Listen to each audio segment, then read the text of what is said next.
একসময় দরিদ্র অথচ ভক্তিশ্রদ্ধা মানুষ সুদামা তার পরিবার নিয়ে কষ্টে দিন কাটাচ্ছিলেন, কিন্তু তার মনে ছিল কেবল একটি আশা, শৈশবের বন্ধু দ্বারকার রাজা ভগবান শ্রীকৃষ্ণ।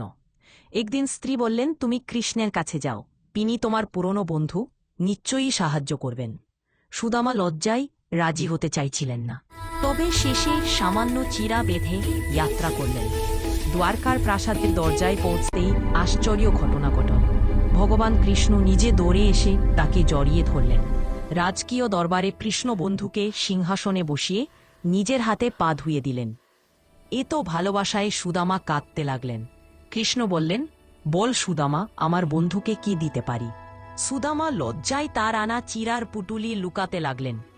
কৃষ্ণ হাসলেন, এটাই তো আমার কাছে সবচেয়ে দামি। তিনি ভালোবাসায় সেই সামান্য চিরা খেলেন, কিন্তু সুদামা কিছুই চাইতে পারলেন না। বিদায় নিয়ে তিনি নিজের